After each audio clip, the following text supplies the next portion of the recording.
মাননীয় প্রধানমন্ত্রীকে হত্যার জন্য ডক্টর ইউনূস এবং তার দূষররা যে চেষ্টা করেছিল, মহান আল্লাহ তাআলার ইচ্ছায় উনি প্রাণে বেঁচে আছেন। আমরা যখন মরবই তখন আমরা এই মরার প্রতিবাদ করেই মরব। আমাদের ভুল ত্রুটি আছে, অবশ্যই আছে। আমরা ভুল ত্রুটি ঊর্ধ্বে নয়, মানুষ ভুল ত্রুটি ঊর্ধ্বে নয়। এই বাংলাদেশকে তারা কি আফগানিস্তান বানাতে চায়, তারা কি শ্রীলঙ্কা বানাতে চায়, এবং মাননীয় প্রধানমন্ত্রী ইনশাআল্লাহ এই বাংলাদেশে আবার ফিরে আসবেন, আবার নেতৃত্ব দিবেন। উনি এখনো বাংলাদেশের প্রধানমন্ত্রী, উনি রিজাইন দেন নাই। সিলেটের সমস্ত সিলেটবাসী এবং বিশেষ করে বাংলাদেশের এই 18 কোটি মানুষ যারা এই কষ্টের মধ্যে আছেন, এই বন্যা, হঠাৎ করে বন্যা সিলেট, মৌলভীবাজার এবং কুমিল্লা, নোয়াখালী, ফেনী সহ বাংলাদেশের বিভিন্ন অঞ্চলে যে বন্যা হয়েছে, বন্যার্ত মানুষের পাশে যাতে আমরা সবাই দাঁড়াই দলমতের ঊর্ধ্বে উঠে। আজকে দেশের মধ্যে যে একটি বিভীষিকাময় অবস্থা, সারা বাংলাদেশের 18 কোটি মানুষ জিম্মি বাংলাদেশের বর্তমান প্রধানমন্ত্রী, জাতির পিতার সুযোগ্য কন্যা, রাষ্ট্রনায়ক শেখ হাসিনা, বাংলাদেশ আওয়ামী লীগের সংগ্রামী সভানেত্রী শেখ হাসিনা, যিনি দেশের বর্তমান প্রধানমন্ত্রী, তাকে জোরপূর্বক হত্যা করার জন্য হামিদ কারজাই, ডক্টর ইউনূস এবং তার যারা দূষররা এখন জোর করে ক্ষমতা দখল করে, আমি সিলেটের মেয়র আনোয়ারুজ্জামান চৌধুরী, আমি সহ 12টি নির্বাচিত মেয়র এবং যত উপজেলা চেয়ারম্যান, পৌরসভার চেয়ারম্যান সহ সবাইকে এক কলমের কাঁচায় নির্বাচিত প্রতিনিধিকে বাদ দিয়ে যে স্বৈরাচারী মনোভাব এই হামিদ কারজাই, ডক্টর মোহাম্মদ ইউনূস যে প্রমাণ করেছে, সে উনি গণতন্ত্রে বিশ্বাস করে না, এবং উনার যে উপদেষ্টারা আছে তারা গণতন্ত্র বিশ্বাস করে না, এবং আমাদের বাংলাদেশকে তারা একটি জিম্মি বানিয়েছে।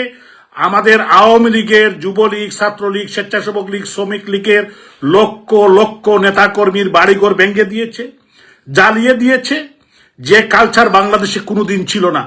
তারা পুলিশ হত্যা করেছে, নিরীহ মানুষকে হত্যা করেছে। আজকে তারা হত্যা করেছে আমাদের বাংলাদেশ ছাত্রলীগের সাবেক সাধারণ সম্পাদক ইসাক আলী খান পান্নাকে। এরকম আমাদের শত শত হাজার হাজার নেতাকর্মীকে হত্যা করেছে। আজকে মানুষ কোথায় যাবে? আজকে সম্মানিত নেতৃবৃন্দ যারা আছেন তাদেরকে দড়িতে বেঁধে তাদেরকে কোর্টের মধ্যে বেজ্জতি করছে সাবেক মাননীয় প্রধানমন্ত্রীর বেসরকারি বিষয়ক উপদেষ্টা জনাব সালমান এফ রহমান, সাবেক আইনমন্ত্রী জনাব আনিসুল হক, এবং আমাদের সাবেক ডিপটি স্পিকার জনাব টুকু সাহেব, এবং আমাদের জাস্টিস শামসুদ্দিন চৌধুরী মানিক, এবং আমাদের ডক্টর দীপুমণি সহ কোর্টের মধ্যে যে অপমান করেছে, এটা কোনো সভ্য সমাজে, কোনো সভ্য জাতি বা কোনো সভ্য মানুষ মানতে পারে?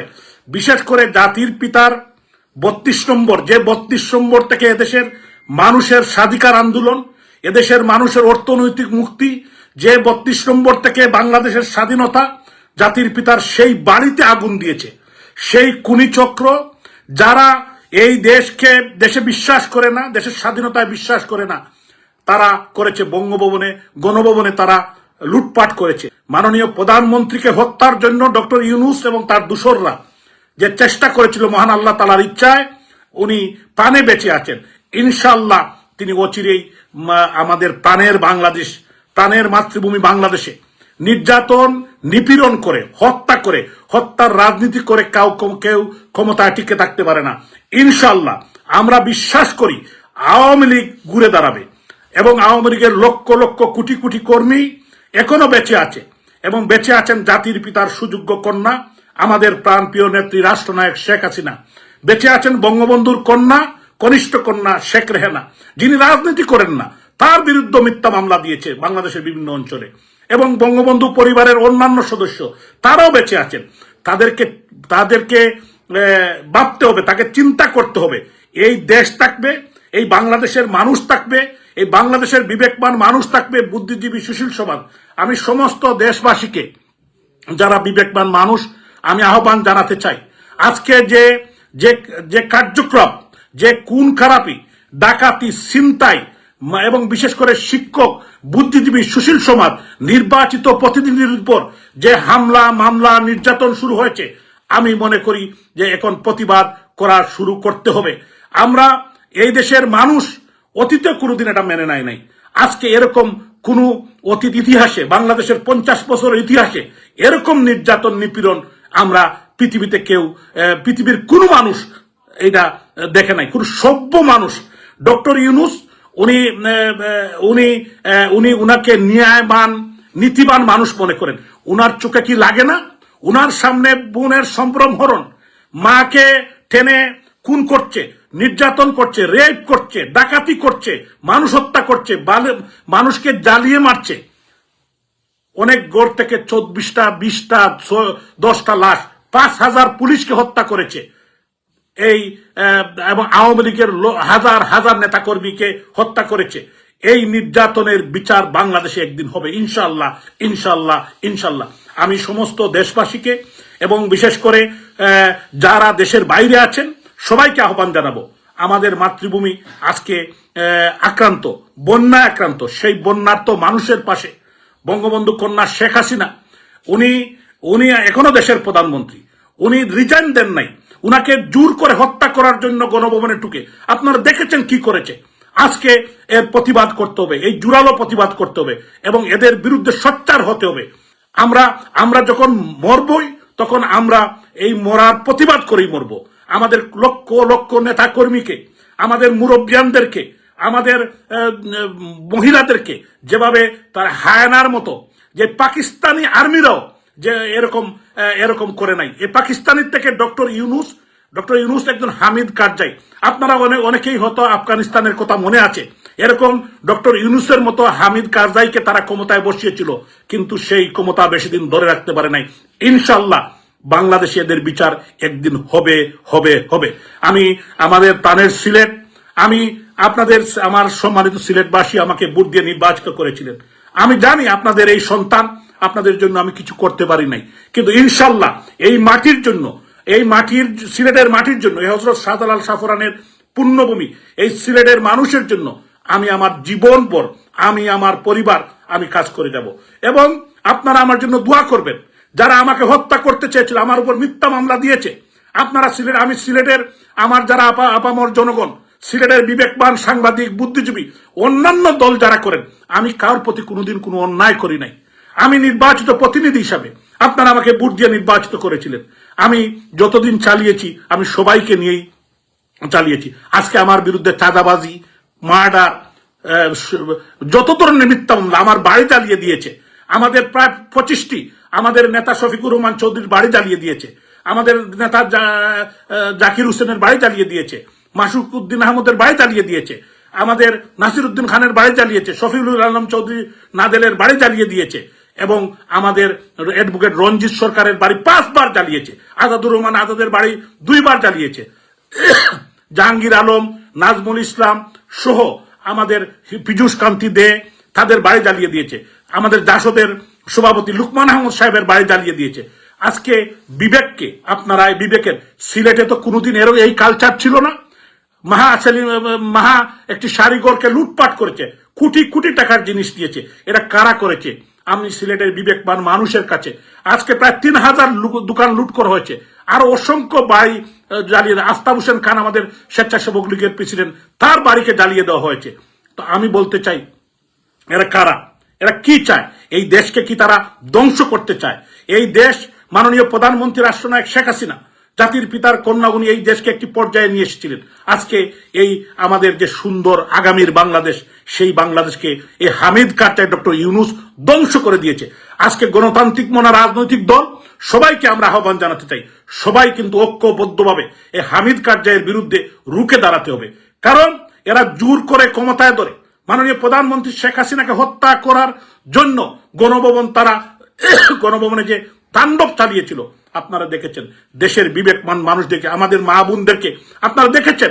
মাননীয় প্রধানমন্ত্রী শেখ হাসিনা, উনি ৭৬ বছরের একজন বয়স্ক মহিলা, উনার যে পার্সোনাল জিনিস নিয়ে আমি দেশের মা বোনদেরকে আমি আহ্বান জানাতে চাই, আপনাদের বিবেককে, আপনারা বিবেককে নাড়া দেন।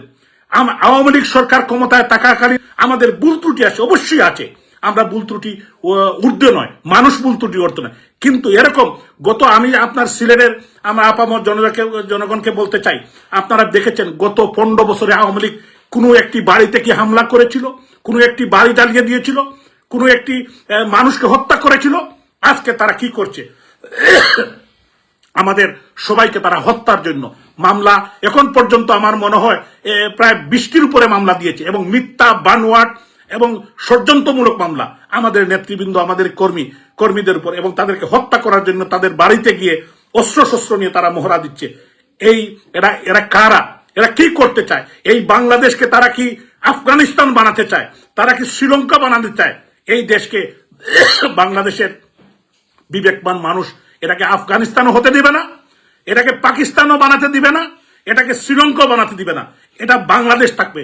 এটা জাতির পিতার বঙ্গবন্ধুর বাংলাদেশ। 30 লক্ষ মানুষ, 3 লক্ষ মাহমুদের ইজ্জতের বিনিময় এই বাংলাদেশকে আমরা স্বাধীন করেছি। এই বাংলাদেশ টিকে থাকবে। এই বাংলাদেশকে যারা ধ্বংস করতে চায় তারা ধ্বংস করতে পারবে না। আমি আপনাদের সবাইকে শুভেচ্ছা জানাই, এবং মাননীয় প্রধানমন্ত্রীর জন্য দোয়া করবেন, এবং মাননীয় প্রধানমন্ত্রী ইনশাআল্লাহ এই বাংলাদেশে আবার ফিরে আসবেন, আবার নেতৃত্ব দিবেন। উনি এখনো বাংলাদেশের প্রধানমন্ত্রী, উনি রিজাইন দেন নাই, উনি এখনো রিজাইন দেন নাই। উনাকে জোর করে পাঠিয়ে দেওয়া হয়েছে এবং উনাকে হত্যা করার চেষ্টা করা হয়েছিল। আজকে আমি দেশবাসীকে বলতে চাই, আমাদের লক্ষ লক্ষ কোটি কোটি নেতাকর্মীরা এখনো বেঁচে আছেন। যে যেখানে আছেন, আমরা যখন মরতেই হবে তবে আমাদেরকে প্রতিবাদ করেই মরতে হবে। আমাদের দল, আমরা বেঁচে থাকতে হবে। এটাই আমাদের মাতৃভূমি বাংলাদেশ। এই বাংলাদেশ থেকে আমরা পালাবো না, এই দেশ থেকে আমরা ছেড়ে যাব না, কারণ এটা আমাদের দেশ। এটা এই বাংলাদেশের পতাকা আমাদের, এই মানচিত্র আমাদের। এরা ভুলে গেলে চলবে না। এই বাংলাদেশে একদিন না একদিন এদের বিচার হবে। যারা আজকে এগুলা করছেন তাদের মনে রাখতে হবে, আওয়ামী লীগও 20 বছর ক্ষমতায় ছিল। আওয়ামী লীগ মুক্তিযুদ্ধের নেতৃত্ব দিয়েছে, আওয়ামী লীগ এ দেশ স্বাধীন করেছে। So mind it. এই দেশ থেকে আমরা যদি বেঁচেও না থাকি, আমাদের পরবর্তী প্রজন্ম যারা, এরা কিন্তু ভুলবে না। এরাও কিন্তু আপনাদের প্রজন্মকে মনে রাখবে। যারা আপনারা আমাদের বাড়ি জ্বালিয়েছেন, যারা আমাদের বাড়িতে হামলা করেছেন, যারা আমাদের বাড়িঘর লুট করেছেন, তাদেরকেও আমাদের পরবর্তী প্রজন্মরা মনে রাখবে। যারা 32 নম্বরে আগুন লাগিয়েছেন, যারা 32 নম্বর লুট করেছেন, যারা গণভবন লুট করেছেন, তাদেরকেও মনে রাখবে। ইনশাআল্লাহ আল্লাহ তাআলা যদি সহায় হন, ইনশাআল্লাহ অচিরেই আমরা এই খুনি চক্রর মুখোশ উন্মোচন হবে। আজকে দেশবাসী অচিরেই বুঝতে পারছে, কিছু সংখ্যক ছাত্রর নামে আজকে মা বোনদের ইজ্জতের উপর তারা হানা দিচ্ছে। আজকে তারা মা বোনদেরকে রাস্তায় বেরোতে দিচ্ছে না। আজকে তারা স্কুলের, কলেজের, ইউনিভার্সিটির টিচারদেরকে, ইউনিভার্সিটির বিসিদেরকে যে বেজ্জতি করছে। আমি বিবেকবান মানুষ যারা আছেন, আপনারা জানেন আমি অনেকটা ইমোশনালি কথা বলছি, আমার হয়তো ভুল ত্রুটি হতে পারে, আপনাদের সন্তান আমি কিন্তু এই কথাগুলো বলছি মনের দুঃখে বলছি। আজকে কিন্তু প্রত্যেকটি এলাকার মানুষ আজকে অসহায়, তারা কেউ শান্তিতে থাকতে পারছেন না। কেন? এটা তো রাজনৈতিক পট পরিবর্তন হতেই পারে, একটি দেশের পট পরিবর্তন হতেই পারে। জোর করে পট পরিবর্তন করে দিয়ে আমাদের লক্ষ লক্ষ নেতা কর্মীর বাড়ি জ্বালিয়ে দেওয়া। একটি বাড়ি থেকে 14টি লাশ বাড়িয়েছে, আরেকটি বাড়ি থেকে 10টি লাশ বাড়িয়েছে, আরেকটি বাড়ি থেকে 4টি লাশ বাড়িয়েছে। এই 3টি কথা আমি মিডিয়াতে দেখেছি। এরকম লক্ষ লক্ষ বাড়িঘর জ্বালিয়ে দেওয়া হয়েছে, এবং প্ল্যানফুলি কোন বাড়ি কখন জ্বালাবে, কার বাড়ি কখন জ্বালাবে, এই কালচার কিন্তু অতীতে বাংলাদেশের রাজনীতিতে ছিল না। এটা হামিদ কাজলাই, ডক্টর ইউনুস, উনি কিন্তু একটি কথা বলেন নাই। উনি যদি কোনো বিবেকবান মানুষ থাকতেন, উনি একটি কথা বলতে পারতেন। উনি দায়িত্ব নেওয়ার পরেও বলতে পারতেন যে আমি এই দেশের মানুষের অশান্তি দেখতে চাই না, এদেশের মানুষের বাড়িঘর জ্বালাতে দেখতে চাই না। আমি 32 নম্বরে উনি যেতে পারতেন, উনি কিন্তু যান নাই। উনি চেয়েছেন, উনাকে প্রধানমন্ত্রী রাষ্ট্রনায়ক শেখ হাসিনা সুদখোর বলেছিলেন, উনাকে রক্তসূচা বলেছিলেন। উনি বলেছেন খুব ওনার প্রধানমন্ত্রীর উপর। এই ক্ষোভের কারণে আপনি কি 32 নম্বর জ্বালিয়ে দিলেন? এই ক্ষোভের কারণে আপনি কি গণভবন দখল করে উনাকে হত্যা করতে চেয়েছিলেন? ইনশাল্লাহ রাখে আল্লাহ মারেকে। ডক্টর ইউনুস সাহেব, আপনার বয়স 84 বছর, আপনাকে ওই বাংলার মাটিতে থাকতে হবে, অথবা আপনার যারা প্রভু এই প্রভুরা কিন্তু আপনাকে বহুদূর নিয়ে যেতে পারবে না। আপনার হামিদ কারজাইয়ের কথা মনে আছে? আপনি হলেন বাংলার হামিদ কারজাই, নতুন হামিদ কারজাই। এবং আপনি এই দেশের মানুষ একদিন আপনাকে আপনার এই হিসাব পাই করে নিবে। আপনার এই হিসাব কিন্তু আপনাকে দিতে হবে। আপনি 32 নম্বরে আঘাত করেছেন। এই 32 নম্বর বাংলার স্বাধীনতার সূতিকাগার, এই 32 নম্বর জাতির পিতার বাড়ি, এই 32 নম্বর জ্বালিয়ে দেওয়া হচ্ছে, ইতিহাসকে মুছে দেওয়ার। কিন্তু বঙ্গবন্ধুর ইতিহাস বাংলার মানুষ মুছে ফেলবে না। আপনার মতো হামিদ কারজাই মুছে ফেলতে চাইলেও আপনার পারবেন না। ইনশাল্লাহ আল্লাহ তাআলার অশেষ রহমত, বঙ্গবন্ধুর 2 কন্যা, বঙ্গবন্ধু পরিবারের অন্যান্য সদস্য যারা আছেন, এখনো ওনারা বেঁচে আছেন। ইতিহাস কথা বলবে, ইতিহাস কিন্তু কাউকে মাফ করে না। আমি আবারও সবাইকে ধন্যবাদ জানাই। আপনারা ভালো থাকবেন। আমি যদি কোনো ভুল ত্রুটি করি আমার কথার মধ্যে, আপনারা মাফ করে দিবেন। আমি সমস্ত দেশবাসীকে এবং যারা প্রবাসে আছেন, আমাদের দেশের মা বোন, ভাই বোন, বিরাদর, আমি সবাইকে আহ্বান জানাবো, এই অন্যায়ের বিরুদ্ধে আপনারা প্রতিবাদ করুন। আমি আবারও বলতে চাই যে রাজনৈতিক কারণে আমাদের ভুল ত্রুটি অবশ্যই আছে। আমাদের ভুল ত্রুটিগুলো আমরা অবশ্যই শুধরাতে চাই, কিন্তু আমাদের ভুল ত্রুটি আমরা কি করেছি যে এর থেকে 1000 গুণ বেশি গত 1 সপ্তাহে, 10 দিনে, তার 15 দিনে এটা করেছে। এটা করে বাংলাদেশকে একটি অরাজক পরিস্থিতি, বাংলাদেশকে একটি ফেল রাষ্ট্রে তারা পরিণত করতে চায়। এটা কার স্বার্থে? কাদেরকে তারা এখানে আনতে চায়? তারা কি সেন্ট মার্টিন দিতে চায়? এই বাংলার মানুষ 18 কোটি মানুষ মানবে না। হামিদ কারজাই, আপনি এটা পারবেন না। 18 কোটি মানুষ এটা করতে দিবে না।